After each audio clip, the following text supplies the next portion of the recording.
O nosso tema de hoje, nós iremos falar sobre as lesões da articulação de Lisfranc. Vejam aqui, já nessa nossa primeira imagem, aqui algumas imagens, né, do aspecto clínico de traumas realmente severos acometendo a articulação de Lisfranc, ou seja, a articulação tarso-metatarsiana. Né?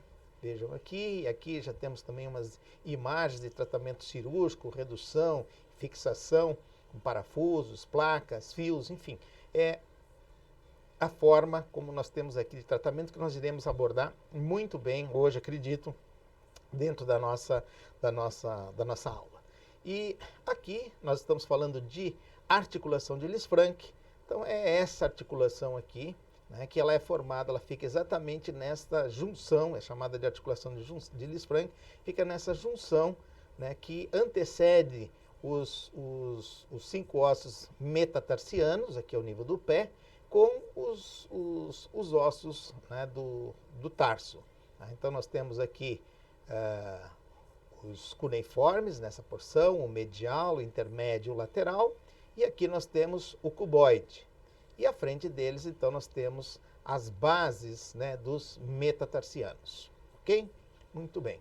Vamos passar para o nosso sumário, onde nós vamos ver que temas nós vamos abordar, né, quais são os itens que serão levantados aqui durante a nossa apresentação sobre as lesões na articulação de Lisfranc.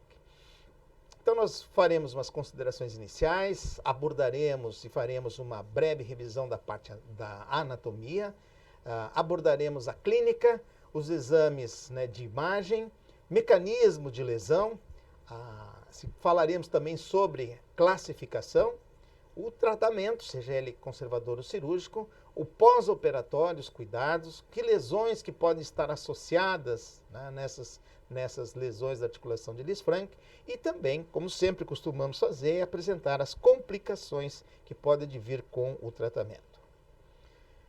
Nas nossas considerações iniciais, então vamos as lesões que acometem então a articulação de Lisfranc, elas podem ser desde lesões sutis, ou seja, onde esteja envolvida uma quantidade não muito elevada em termos de dissipação, em termos de forças ao nível, né, dessa articulação, e acabar passando desapercebida numa avaliação inicial dessas lesões ao nível do médio pé, ou também, como a gente vai ver um pouquinho mais à frente, pode também ficar em situações bastante explícitas, né, onde você tem grandes traumas, com grande dissipação de energia, com áreas, né, com aumento de volume, com escoriações na pele, ou exposição óssea, aí claro que fica bem mais fácil, mas pode ser desde lesões mais leves que poderiam passar desapercebidas.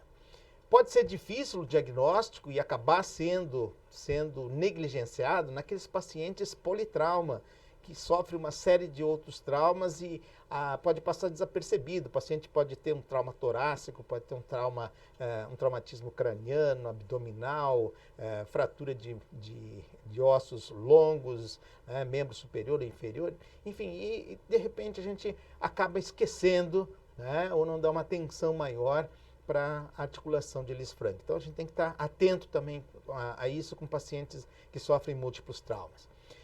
Pode causar também uma grave morbidade em termos de longo prazo, né, se não for tratada de uma forma adequada, porque são fraturas geralmente articulares, como nós já falamos inicialmente, e se não cuidarmos de fazermos uma redução adequada, fazer o diagnóstico, fazer uma redução adequada, um tratamento adequado, isso pode evoluir com uma artrite degenerativa pós-traumática, com dor importante, né, severa para o paciente durante a marcha, durante a manutenção da postura em ortostatismo, né, em posição, ou durante a prática esportiva, a corrida, né, enfim.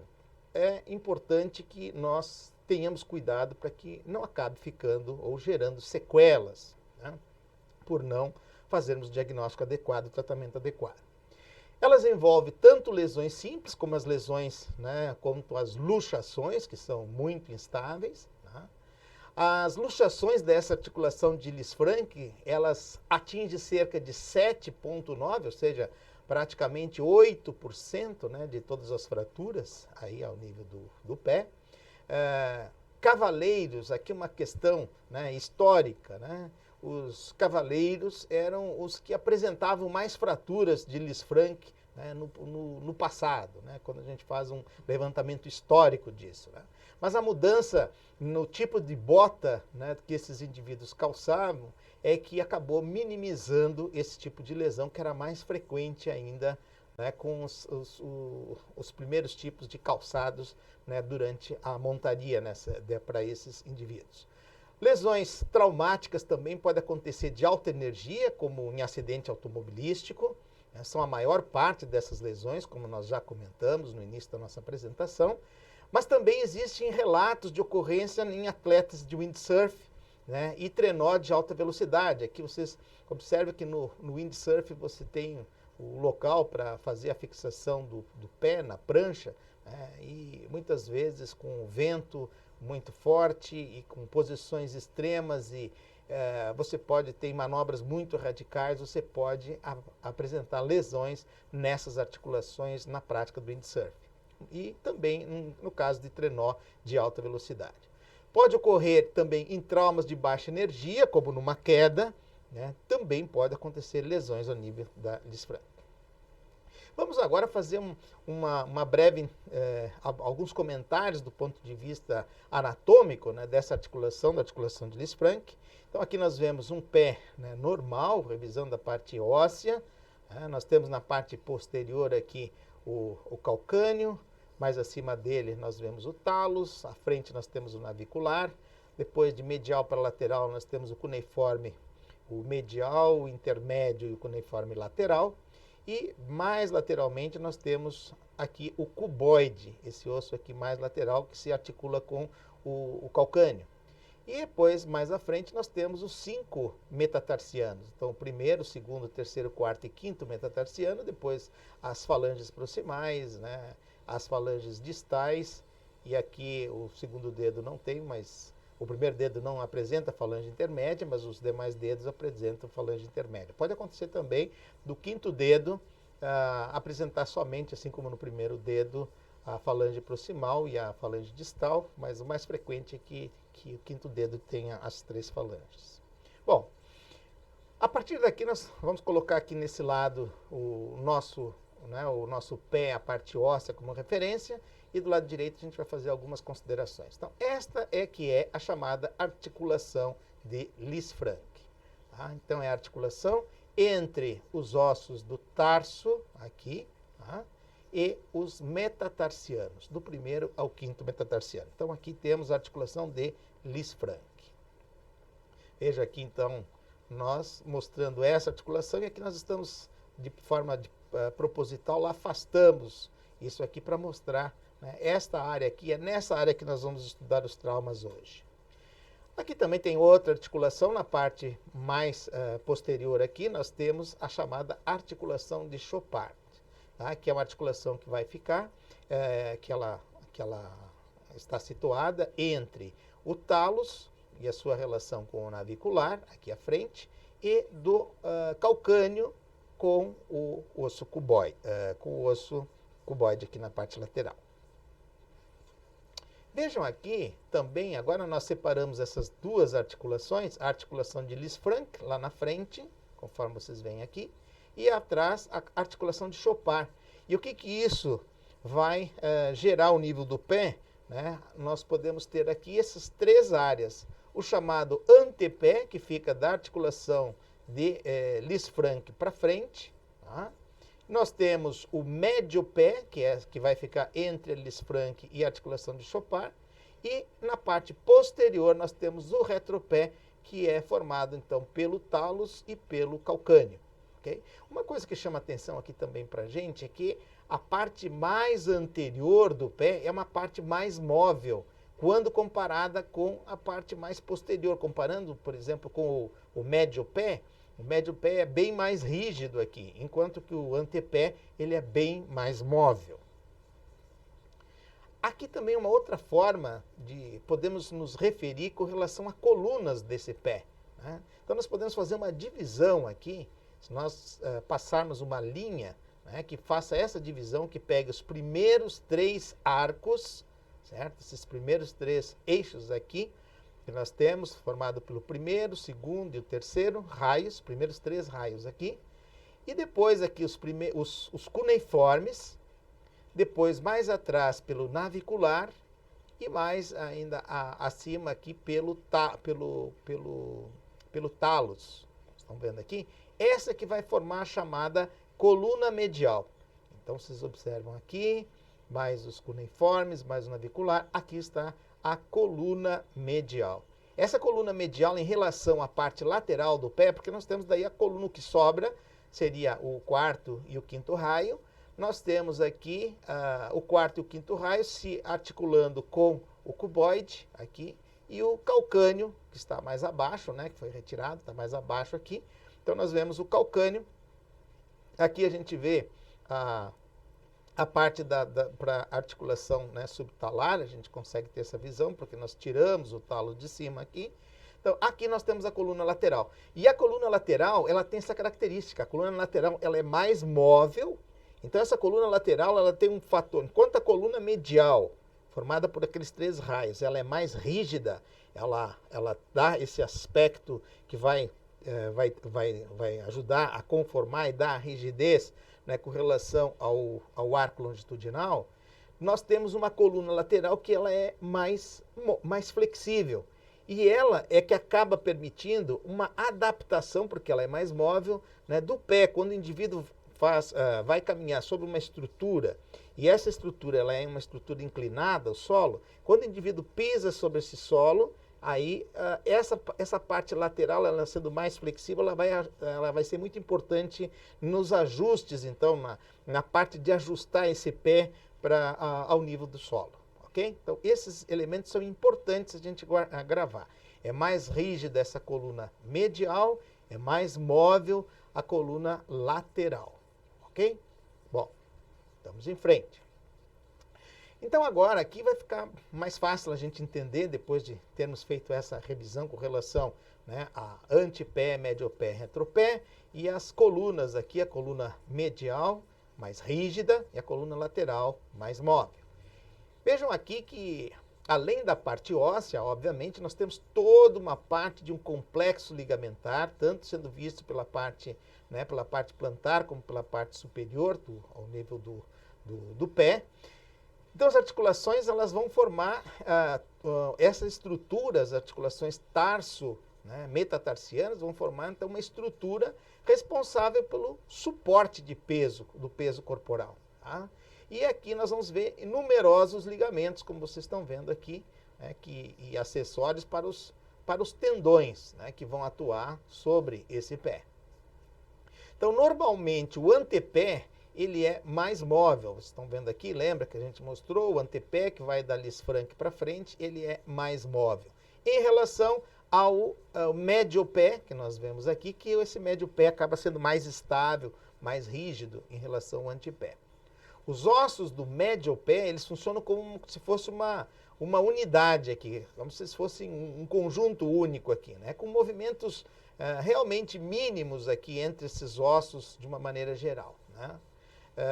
Nos pés que não são patológicos, em pés normais, essas articulações elas são estáveis, né, e ajudam a moldar, né, o arco medial longitudinal. Nós vamos ver depois os 2 arcos, e esse médio pé é importante para moldar esse arco medial longitudinal. Inclusive, aqui junto, né, junto do navicular, né, e junto também do cuneiforme, do primeiro cuneiforme, do cuneiforme medial, é onde nós vamos ter a inserção do tibial posterior, que é responsável para dinamicamente também promover essa elevação desse arco.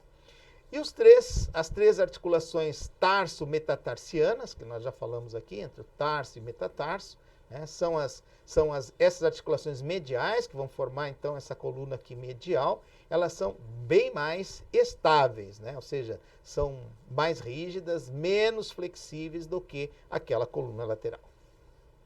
Veja aqui também algumas considerações importantes. Aqui tem um ligamento bastante importante, que é o ligamento de Lisfranc.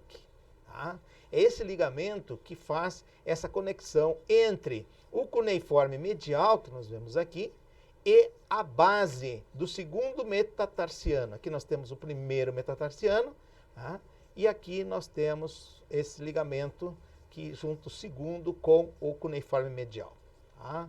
Nós temos aqui ligamentos interósseos que vão juntar esses outros ossos, o quarto com o terceiro com o segundo, né? Só que o segundo para o primeiro, ele não tem um ligamento aqui que prenda, que faça uma relação. E, na verdade, essa ligação acaba sendo dada aqui no primeiro raio, acaba sendo dado com o cuneiforme medial.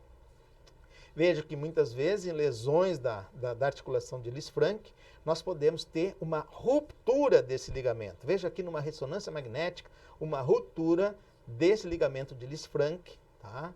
E isso já por si só é uma indicação cirúrgica, né, para reduzir essa articulação e fazer aqui, muitas vezes colocando um parafuso e permitindo que haja a restauração, né, desse relacionamento aqui entre o primeiro e o segundo raio. Porque senão o que acaba acontecendo com a ruptura disso vai acabar acontecendo uma alteração aqui, uma abertura desse espaço aqui entre o primeiro e o segundo metatarsiano.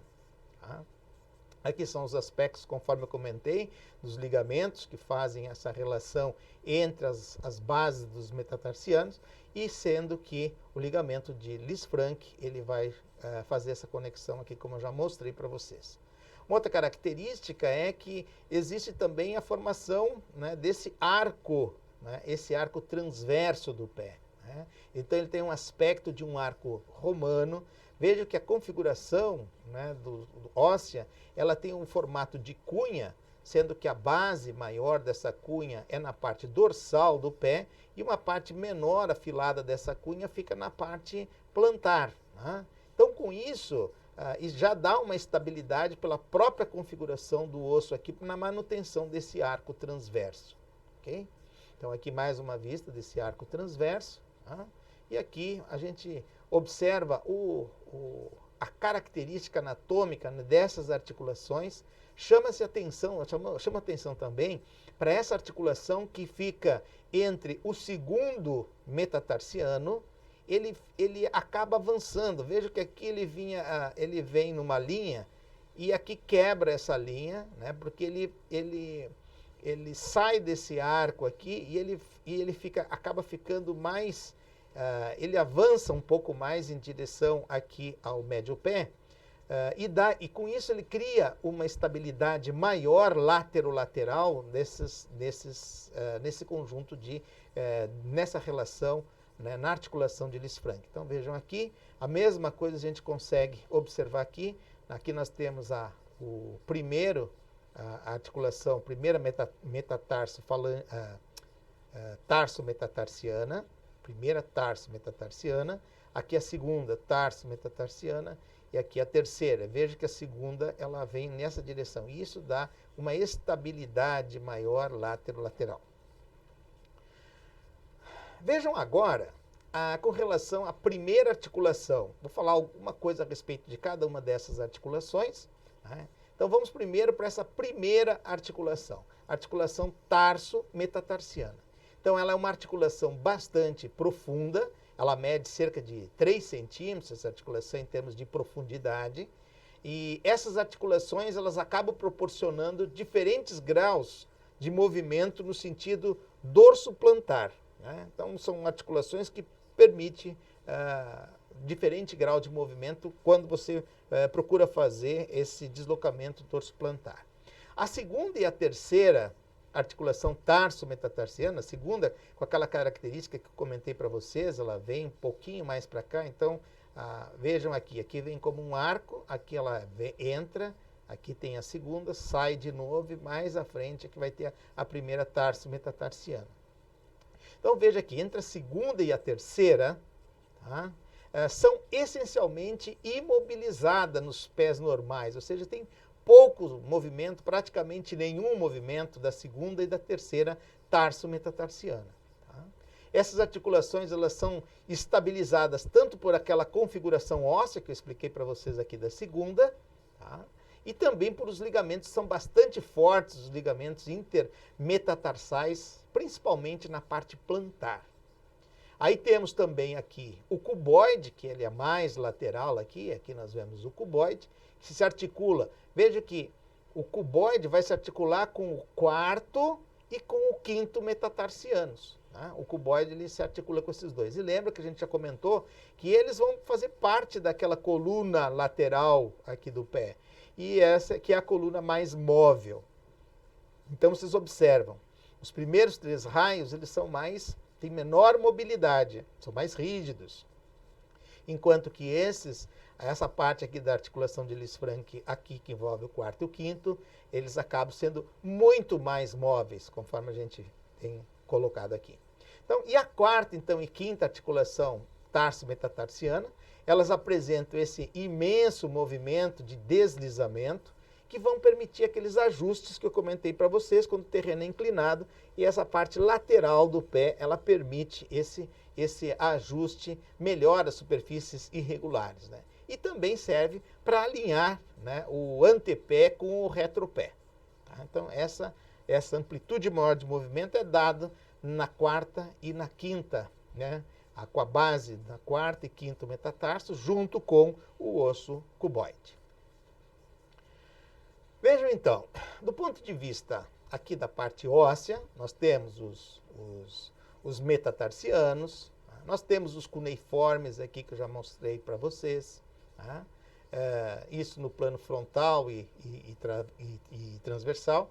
E os metatarsianos aqui e cuneiformes, agora nós estamos vendo principalmente esses 3, são os 3 cuneiformes, eles possuem uma simetria, né, entre esses mesmos. O segundo e o terceiro cuneiforme, esse aqui, o intermédio e o lateral, eles estão situados mais dorsalmente, então quando a gente observa eles vão estar mais dorsais, ok? E possuem uma forma de cunha com o ápice plantar. Então o segundo e o terceiro também vão ter essa forma de cunha com a parte do ápice plantar. O segundo metatarsiano é que contribui para o efeito trapezoidal. É aquele efeito que eu mostrei para vocês, né, que acaba fazendo com que dá uma estabilidade maior, né, das articulações que estão junto do mesmo. Metatarso cuneiformes que estão adjacentes, tanto da primeira quanto da segunda. Entre metatarso cuneiforme da primeira, metatarso cuneiforme da terceira, e aqui essa articulação que fica na segunda, ela fica mais retraída, mais proximal. As articulações intercuneiformes, elas são perpendiculares, essas intercuneiformes, tá? São perpendiculares ao arco transversal. Então aqui a gente está vendo o arco transversal e elas são perpendiculares a esse arco transversal. E responde pela maior parte desse suporte intrínseco do arco plantar, tá? Desse arco, que é o arco, desculpe, que é o arco transverso aqui, ok? Deixa eu voltar uma aqui. Aqui em cima nós estamos vendo, eu esqueci de comentar com vocês, então os 2 arcos que são formados, nós temos um arco, que é esse arco que é o transverso, que a gente vê aqui nessa parte anterior, tá? E nós temos o arco longitudinal, ok? Esse é o arco longitudinal, com uma porção, tanto uma porção mais medial e uma porção mais lateral desse arco. Então aqui os 2 arcos. Tá? Do ponto de vista ligamentar, então cada base de metatarsiano, conforme eu comentei antes, ela é ligada, né, por um ligamento forte transverso, tem ligamentos oblíquos, ligamentos interósseos, né? E não existe um ligamento, conforme eu comentei antes, entre a base do primeiro e do segundo do primeiro e segundo metatarso. Por isso que ganha uma importância muito grande aqui o ligamento de Lisfranc. Tá? Esse é o ligamento de Lisfranc visto numa ressonância magnética. Então, ele vai ligar aqui a base do segundo com o cuneiforme medial, que vai estar aqui junto, né, se relacionando com o primeiro metatarsiano. Então, esse ligamento de Lisfranc, ele é um ligamento muito forte, ele é grosso, conforme a gente consegue ver ele aqui, né, se origina nessa base do medial do segundo e vai oblíquo, né, em direção desse cuneiforme medial. Esse ligamento, quando rompido, nós já conversamos que ele tem indicação, né, de tratamento cirúrgico aqui. Tá? Então, O ligamento de Lisfranc ele tem cerca de 1,5 cm, né, por meio centímetro, né, cerca de 5 milímetros de espessura desse ligamento. Tá? E aqui para vocês verem, para vocês observarem os ligamentos que mantêm essa relação entre os ossos do tarso com os metatarsianos, e aqui a articulação de Lisfranc vista do ponto de vista, então, lateral aqui. E do ponto de vista da anatomia neurovascular, né? Aqui nós observamos, né, o aspecto, né, isso em vermelho, obviamente, é a parte vascular, e isso em amarelo são as terminações nervosas que são responsáveis aqui ao nível do pé, né, pela inervação do pé e a vascularização do pé. Vamos ver do ponto de vista da vascular inicialmente, nós temos aqui a artéria pediosa dorsal, né, e nós temos aqui na parte, aqui nós vemos mais uma extensão aqui do ponto de vista da artéria. Se vocês observarem aqui, nós vemos a artéria arqueada, e aqui saindo ramos, ó, que esses ramos, eles vão em direção entre os metatarsianos. Então temos que ter cuidado, né, nas vias de abordagem, porque nós temos, né, esses elementos vasculares, que eles podem ser seccionados, podem comprometer. Lembrem que a gente já comentou que traumas importantes ao nível da articulação aqui de Lisfranc, eles podem acabar evoluindo com síndrome compartimental, ou então nós podemos fazer lesões vasculares aqui que podem comprometer a vascularização dos segmentos distais, dos dedos, e podemos ter sofrimento, né, vascular aqui nisso. E também do ponto de vista da parte neurológica, né, da parte nervosa em si. Né? Então nós vemos aqui os ramos do nervo fibular, né? Nós vemos aqui. Né? Aqui nós vemos também a parte do nervo cutâneo medial dorsal. Nós vemos aqui, com linhas que vêm para cá. Né? E aqui nós temos o nervo dorsal intermediário, nessa outra região. Então aqui dá uma ideia. E aqui nós vemos as vias de abordagem, né, que ficam geralmente, né, entre o primeiro e o segundo raio. Aqui. Então veja que aqui temos nervos e temos artéria passando. Né, e também nesse outro espaço, geralmente aqui entre o terceiro e o quarto espaço aqui. Tá? Então são as vias de abordagem para fazer o tratamento das lesões ao nível da articulação de Lisfranc. Para se fazer a redução, fazer a retirada de fragmentos, de corpos livres, de fragmentos condrais, né, fazer a redução em caso de fratura. Então temos que ter uma atenção toda especial com o feixe neurovascular, principalmente lá nós teremos os procedimentos cirúrgicos. Mecanismo de lesão. Existem basicamente, né, descrito 2 mecanismos de lesão propostos. Um mecanismo direto, né, de lesão direta, ou seja, você tem uma força que é aplicada nessa articulação de Lisfranc, por exemplo, um objeto pesado, ele acaba caindo, esse objeto, e atingindo essa região de Lisfranc.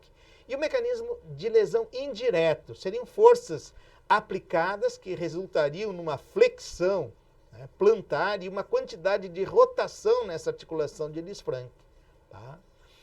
Em ambos os tipos de mecanismo, o grau de força que tiver envolvido, né, aqui, tanto nesse mecanismo ou no outro, é que vai determinar se nós teremos somente uma lesão ligamentar ou se haverá também nós teremos também uma lesão, no caso óssea, com fraturas também junto, além de lesões ligamentares, também fraturas, né? Fraturas, luxações, né, ao nível dessa articulação de Lisfranc. Vamos passar agora para o quadro clínico. Como é que é a clínica desses pacientes? Os pacientes, eles vêm com dor, existe um inchaço, um aumento de volume ao nível do pé, né, dessa região. Vocês observam aqui um edema importante. Né? Isso vai ao longo das articulações tarso-metatarsiana. Pode estar acompanhado de alguma instabilidade também adicional. Dor quando o paciente, quando ele faz a dorsiflexão placiva aqui, ou uma flexão plantar. Então o paciente ou na dorsiflexão ou na flexão plantar ele tem o aumento da dor. né, dessas cabeças individuais dos metatarsianos, ou dor do médio pé com tentativa de elevação do calcanhar no calcanhar numa única perna, tá? Ou apoiando somente um membro. As radiografias, muitas vezes se você solicitar radiografia com suporte de peso, o paciente pode estar incapaz e pode ser difícil você obter essas radiografias com carga, né, porque o paciente pode estar incapacitado de apoiar devido à extensão desse traumatismo, dessa lesão.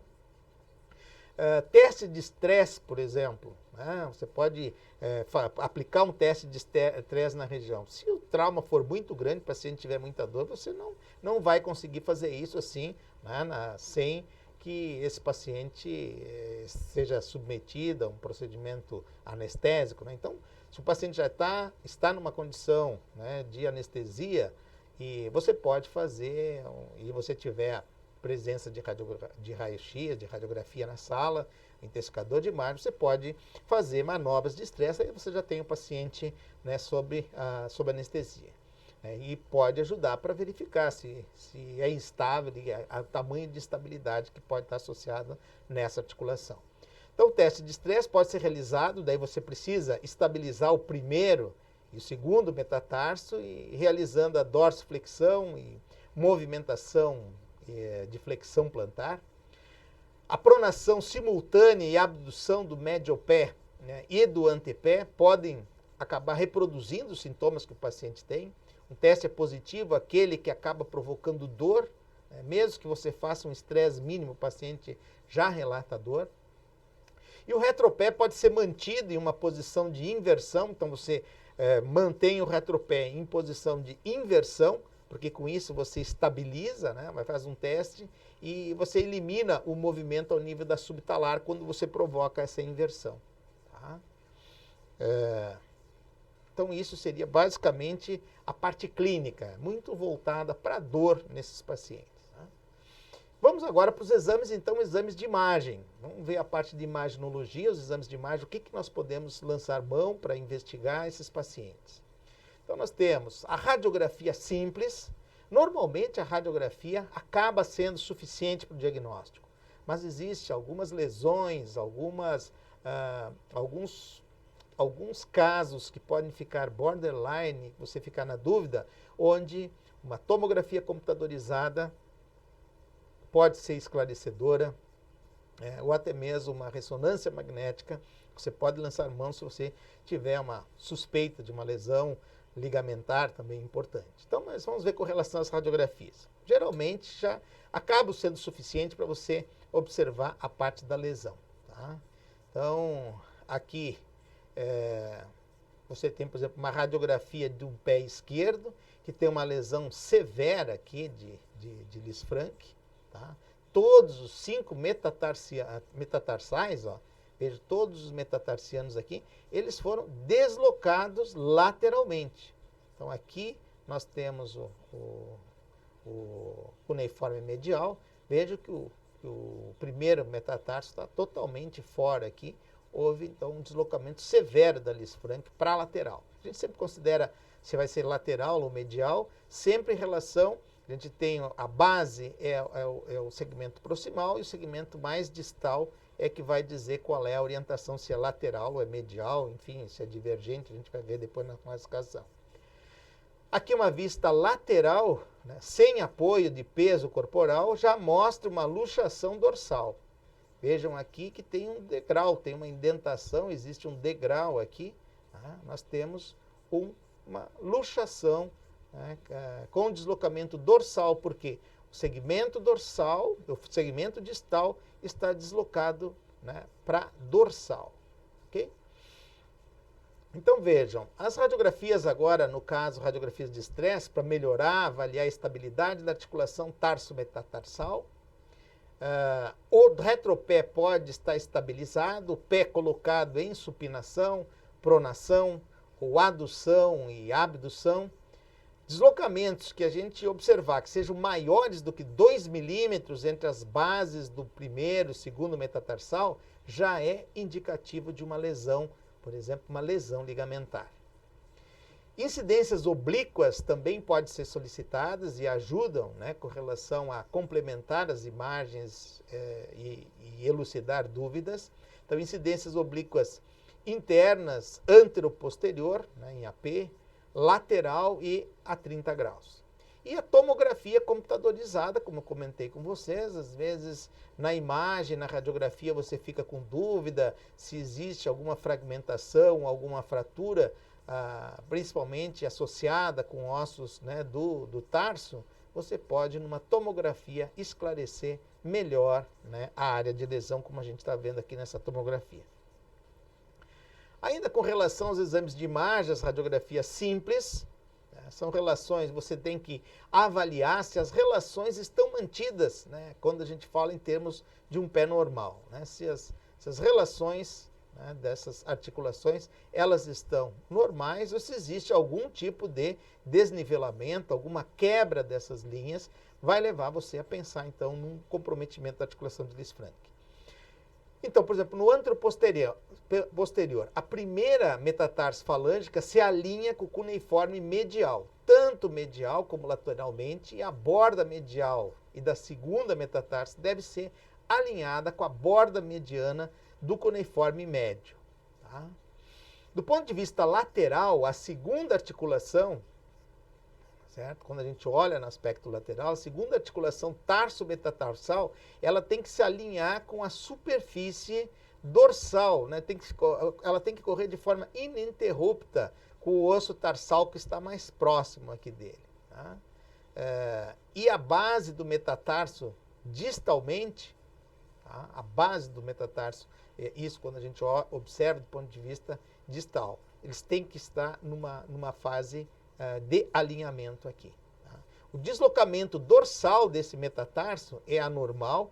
O deslocamento plantar, se ele for plantar de menos de 1 milímetro, ele é normal. Agora, quando esses valores eles passam a ser valores alterados, nós temos que suspeitar de uma lesão na articulação de Lisfranc. 30 graus interno, né, que é um oblíquo medial, por exemplo, uma visão oblíqua, essa incidência é usada principalmente para avaliar a terceira, a quarta e a quinta, tá? Articulações tarso-metatarsianas. Né? E a borda mediana da terceira, a borda aqui, nós temos a quinta, quarta, terceira. Tá? Então, aqui vocês têm a borda mediana, né, da terceira metatarso falangiana está alinhada com a borda mediana, né, do cuneiforme lateral e a borda medial da quarta metatarso. Aqui nós estamos vendo a borda mediana desta quarta, ela tem que estar alinhada com a borda medial do cuneiforme. Então, aqui é a parte lateral, aqui é a porção medial. Então, a borda medial tem que estar alinhada aqui, conforme a gente está vendo. Ok? Alterações nessas relações, você vai suspeitar de comprometimento da articulação de Lisfranc. Então, alterações do alinhamento. Qualquer incidência que você fizer, deve você suspeitar se houver alteração ou quebra dessas. Que nem aqui a gente está vendo, ó, bem claro. Isso aqui tinha que estar alinhado aqui e não tem esse alinhamento. Então, nós temos um comprometimento da Lisfranc do ponto de vista distal. Aqui a gente observa, olha o relacionamento que tem aqui do cuboide, por exemplo, a gente já vê que existe um comprometimento aqui. Tá? Aqui também nós estamos vendo que existe uma alteração aqui já na base do segundo metatarsiano com o tarso. Então veja o seguinte, fratura por avulsão em torno da articulação tarso-metatarsal, ampliação do primeiro espaço metatarsiano, por exemplo, lembre lá daquele primeiro espaço metatarsiano, que lá existe o ligamento de Lisfranc, que ele tem também um papel de manter esse relacionamento. Quando a gente tem uma abertura maior aqui, ampliação desse espaço, a gente tem que suspeitar de lesão do ligamento de Lisfranc. Fratura da base do segundo metatarso, né? Então, quando você tem esse segundo, lembra que o segundo metatarso, a base dele, ela entra mais proximal e ela ela tem um papel de dar estabilidade. Então, quando existe uma força muito grande e essa força vai acabar levando a uma fratura da base do segundo metatarso. Fraturas da tuberosidade navicular, lesão por compressão do cuboide, né, ou do cuneiforme medial. Então, aqui é o que você vai observar nessa porção lateral, né, que é onde você vai encontrar o cuboide. E a tomografia ainda, por exemplo, a tomografia computadorizada, né, a gente já comentou que ela pode servir para ajudar, para a gente conseguir ter uma melhor visão, ou até mesmo quando a gente fala em avaliação tridimensional, reconstrução tridimensional, ela ajuda a dar uma visão melhor. Vejam aqui, ó, tá? Nós podemos ver que existe uma quebra aqui, está alterada essa articulação de Lisfranc aqui. E isso a gente consegue ver nessa reconstrução 3D aqui. Veja aqui, fratura da primeira, segunda e terceira bases metatarsais com ruptura articular. Então, vocês estão vendo aqui, ó. Tá? Então, bastante claro. Ok? Então, lesão por compressão ou por esmagamento do cuboide ou então do cuneiforme medial podem ser vistas, né, nesses cortes tomográficos. E agora vamos ver um pouquinho sobre classificação. A classificação inicial, a classificação, né, de Keno e Kuss é uma articulação é uma classificação já de 1909. É a primeira dessas classificações para as lesões ao nível de Lisfranc. Ela serve de base para as outras classificações, né? A gente vai ver um pouco mais à frente algumas modificações que foram realizadas. Mas assim, a maioria dessas classificações, das que são utilizadas hoje em dia, elas acabam derivando dessa articulação, dessa classificação de 1909 de Keno e Kuss. E ela se classifica, nós temos essa classificação, as chamadas luxações homolaterais, ou seja, todos os ossos vão acabar indo para uma determinada direção, tá? Ou eles vão todos para a lateral, ou eles vão todos para a medial, né? Ou seja, nós temos então luxações homolaterais, tá? Então, no plano coronal, eles vão todos no mesmo sentido. Ou então nós temos uma luxação isolada, ou seja, os demais ossos permaneceram, né, intactos aqui, e aqui houve uma lesão, e essa lesão só foi isolada, por exemplo, aqui do primeiro metatarsal. E nós temos as também chamadas luxações divergentes, ou seja, uma parte foi para uma direção, como no caso aqui esse primeiro metatarsal, e os outros não ficaram no lugar como aqui nessa isolada. Elas também sofreram deslocamentos, mas em sentidos opostos. O segundo, terceiro, quarto e quinto raios tiveram um desvio lateral, por uma força que entrou nesse sentido aqui e veio separando essas articulações, a primeira e a segunda, e a primeira fez um desvio medial e os outros fizeram desvios laterais, e aqui nós temos comprometimento da Lisfranc, tanto na parte medial quanto lateral. Veja que agora em 1982, aquela mesma classificação inicial, que a gente viu anteriormente, aqui tem uma proposta, uma modificação feita por esses autores, o Herd Castle e os colaboradores, né, fizeram o seguinte, colocaram, consideraram como, aqui está o trabalho que eles fizeram e a proposta deles da classificação, onde eles têm aqui uma incongruência total, por exemplo, nesse tipo A, que nós vemos aqui, ou então o tipo B, onde você tem uma incongruência parcial, né, que pode ser, né, medial aqui, ou pode ser aqui lateral. Então veja que o B aqui tanto pode ser para cá, como aqui pode ter permanecido no lugar. Veja que aqui quem acabou sendo luxando foi, aqui luxaram todos na incongruência total. Na tipo B nós temos esses dois tipos, onde aqui ficaram todos no lugar, como na classificação original lá, né? E aqui somente o primeiro raio acabou saindo do lugar, né, luxando. E esse outro caso, o primeiro raio permaneceu, né, no lugar anatômico, enquanto que os demais raios acabaram, né, então esse é chamado de incongruência parcial. E esse aqui também recebe o nome de divergente, tá? Por quê? Porque um tanto veio para medial e os outros foram para lateral. Essa é a proposta de Herdcastle e os colaboradores de 82. Já em 86, o Meyerson e também colaboradores complementaram aquela classificação anterior e eles criaram, antes, a classificação anterior do Herdcastle tinha tinha o B1 e o B2, né? E tinha só uma lá que era chamada de divergente. Agora eles colocaram divergente parcial e totalmente divergente, né? Como se fosse dois subtipos também na tipo C. Vamos agora passar então para a parte do tratamento. Tá? Qual o tipo de tratamento que nós podemos fazer? Conservador ou cirúrgico? Lembra que a gente já comentou no início da nossa apresentação que o tratamento conservador tem uma indicação bastante restrita nas lesões de Lisfranc, tá? E que nós vamos mostrar um pouquinho mais à frente agora. E o tratamento cirúrgico é aquele que na maioria das vezes acaba sendo a opção mais adequada, tá? Então, você tem como opções aqui no cirúrgico redução fechada e fixação percutânea, ou então redução aberta e fixação interna, tá? Ou então já partir para uma artrodese primária, aberto também, obviamente, e a redução e a artrodese primária das articulações.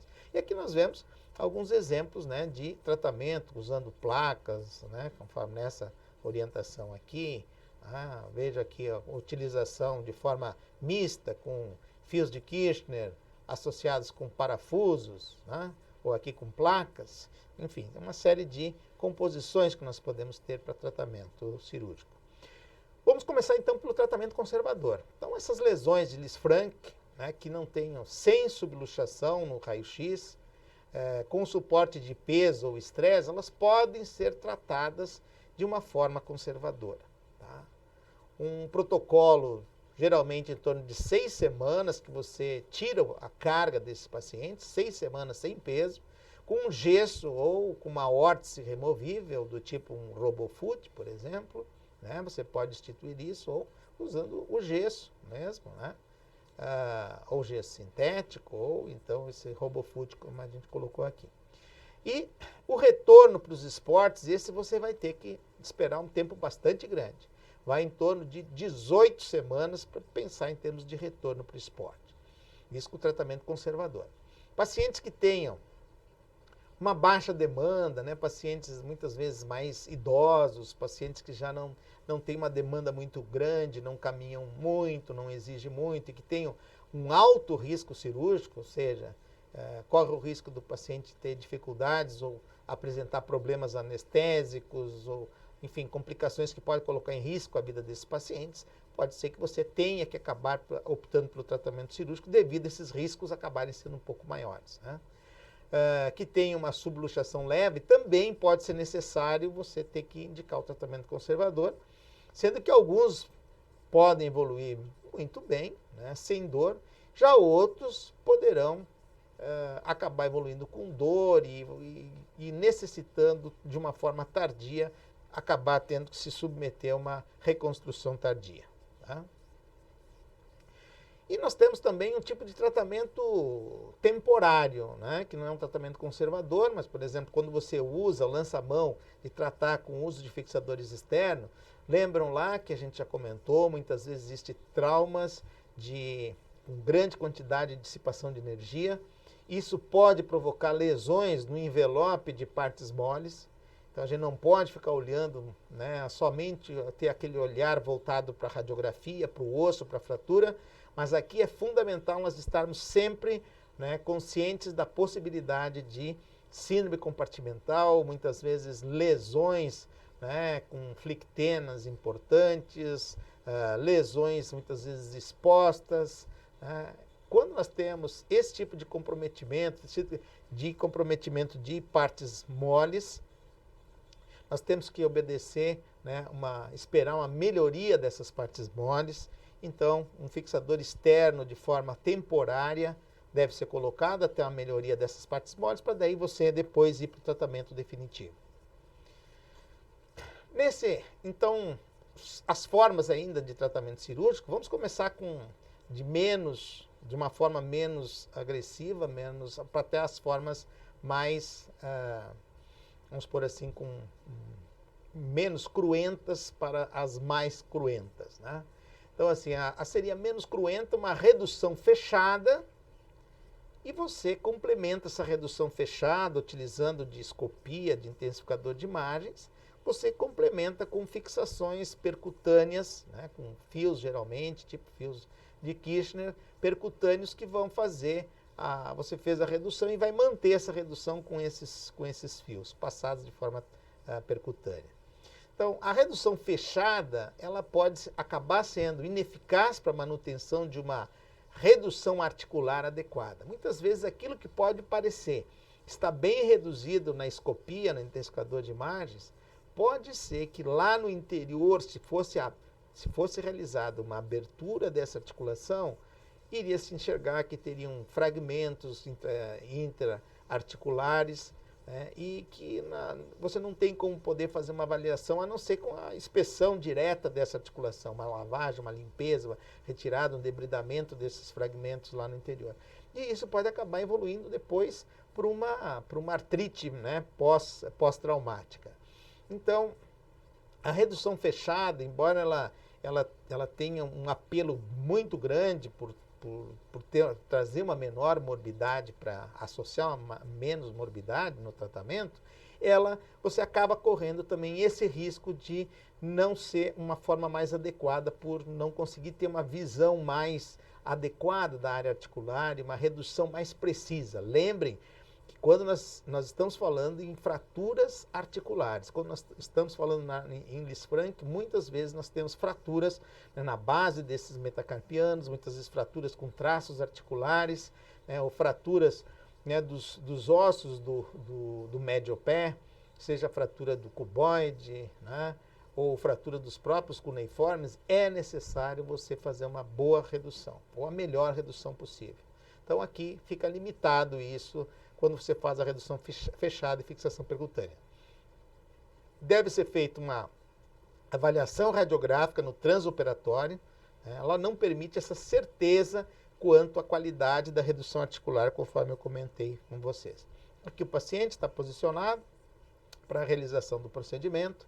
Vejam, muitas vezes, quando existe síndrome compartimental, muitas vezes é necessário fazer a abordagem, fazer a liberação desses compartimentos, né, para diminuir a pressão aqui e as lesões nervosas, que pode acabar, né, sendo uma sequela, né?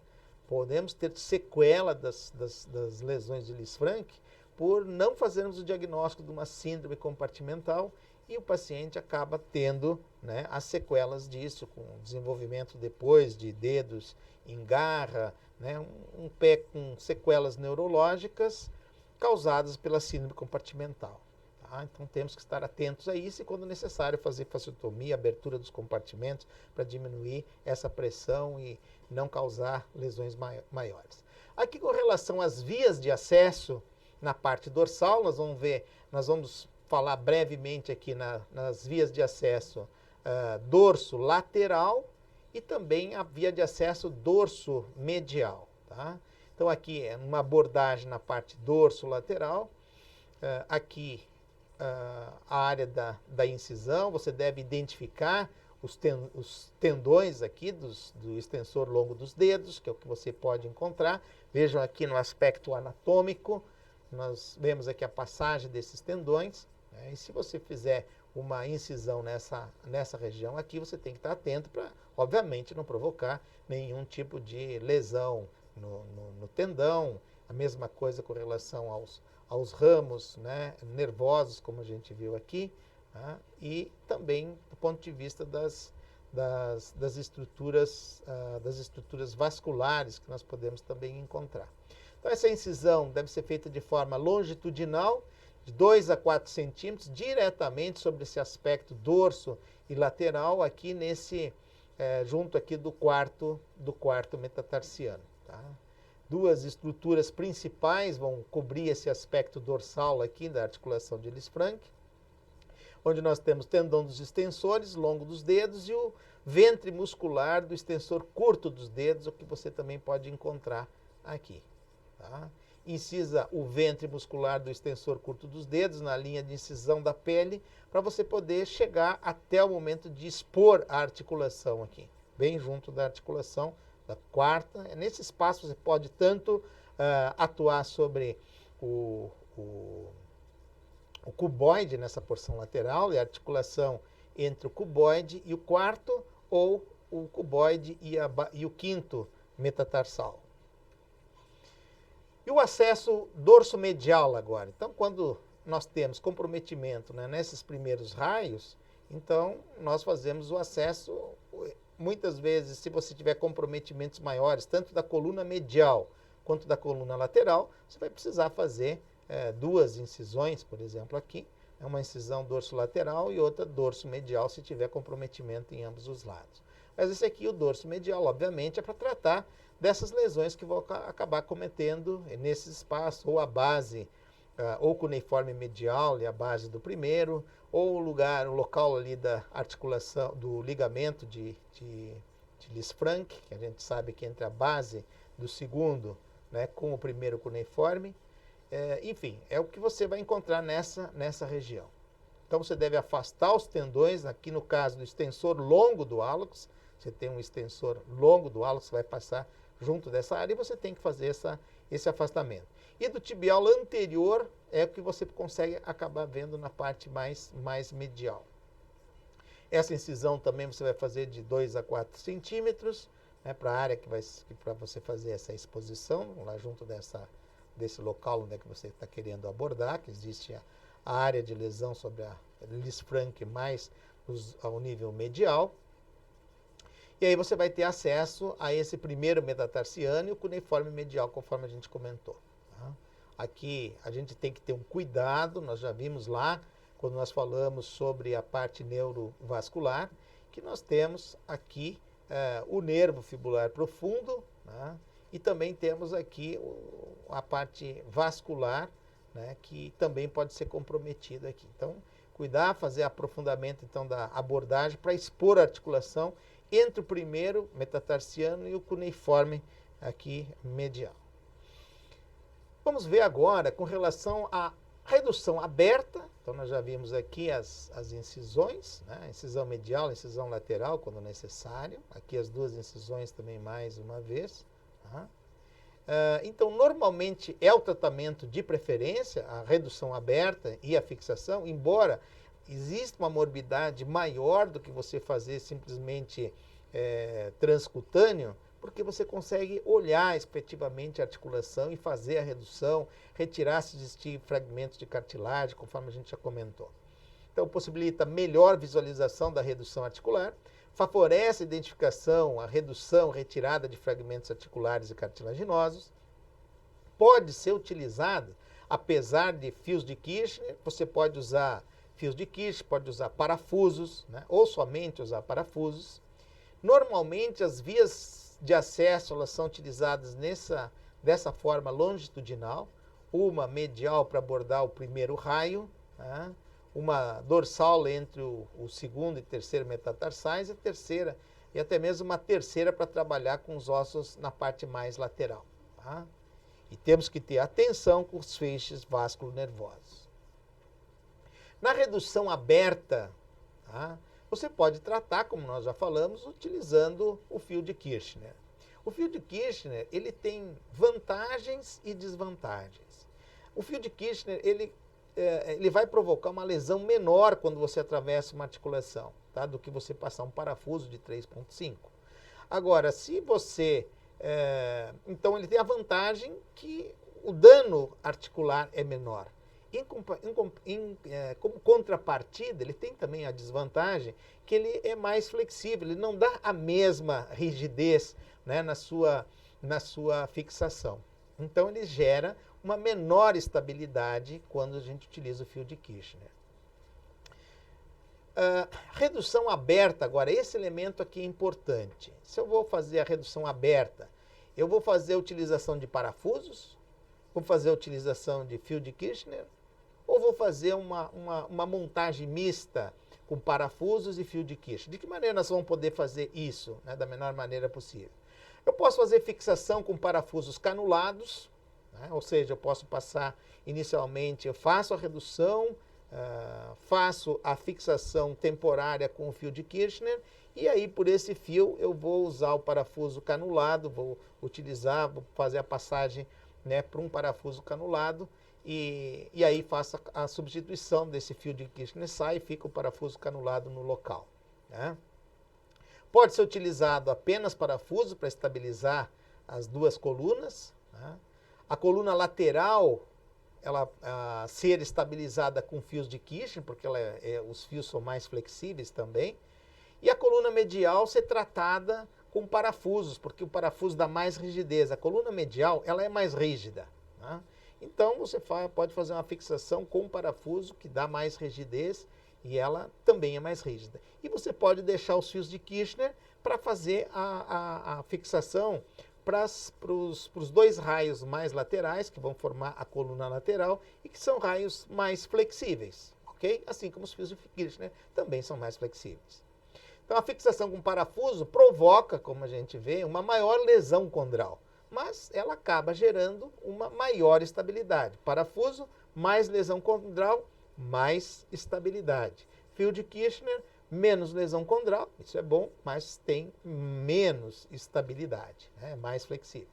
Os fios podem ser retirados na sexta semana para permitir carga, né? Então, o ideal é você só liberar carga depois que você fizer a retirada dos fios de Kirchner, depois de 6 semanas. Alguns podem até postergar um pouquinho mais, 6, 8 semanas. Órtese para suporte do arco longitudinal, calçados com solado firmes, eles são recomendados por mais ou menos em torno de 4 a 6 meses, é o período que você vai utilizar para isso. Então aqui nós vemos um exemplo daquilo que nós comentamos. Essa na parte, nos 3 raios mais mediais, que vão formar a coluna medial, que é a mais rígida, você vai fazer a fixação com parafusos. Para os 2 raios mais laterais, que são mais flexíveis, você pode fazer a fixação com o fio de Kirchner. Aqui mostrando fazendo aqui uma perfuração, aqui mostrando as incisões para abordar tanto a parte medial quanto lateral, para poder fazer o tratamento. Esse é o aspecto final. Vejam aqui os fios de Kirchner fazendo na parte mais lateral, as fixações mais laterais aqui, e estão sendo mostrados, e o fechamento final, conforme a gente vê, e aqui a montagem com parafusos e fio de Kirchner numa montagem mista. Vejam agora com relação, né, ainda ao tratamento cirúrgico, a maneira que você pode posicionar esse pé para fazer o tratamento. Essa seria a área para você fazer as incisões, tá? Então, você tem aqui para fazer a dissecação profunda, né, medial. Aqui é quando você está abordando sobre essa primeira parte, que você vai ter acesso mais junto ao primeiro raio, junto a essa porção do primeiro raio, do primeiro metatarsiano, né? E aí você vai fazer uma dissecação aqui, levantando esse flap tanto para medial como também aqui para lateral, e você vai ter acesso aqui a isso vai acabar, esses flaps, quando você faz o levantamento, você vai ter o acesso aqui para a primeira e segunda articulação tarso-metatarsal, tá? Então, esse é o aspecto que você vai ter aqui. E depois vai facilitar quando você for fazer o fechamento também. E o segundo, tarso-metatarsal e articulações intercuneiformes, em um paciente aqui, é um paciente diferente aqui, mas é a forma de você ter acesso a essa articulação. Aqui na incisão mais lateral, né, dorso-lateral aqui, pode estar aqui, está a base do terceiro metatarsal. Então, você faz também uma dissecção profunda, né, do extensor dos dedos, conforme a gente já viu lá, e aí você vai abordar essa porção da articulação de Lisfranc, terceiro, quarto, né, articulação tarso-metatársica.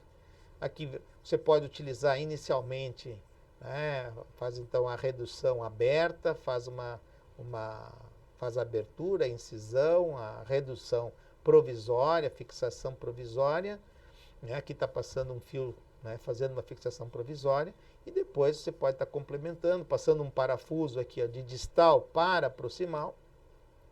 Aqui você pode complementar aqui com um parafuso de proximal para distal, então um primeiro de distal para proximal, um outro aqui de distal, de proximal para distal. Né? E aqui também a trajetória do parafuso bicortical, tudo isso aumenta a estabilidade ao nível do local que você está procurando da estabilidade na articulação, depois de fazer a redução e estabilização da primeira articulação tarso-metatarsiana, né, da articulação de Lisfranc.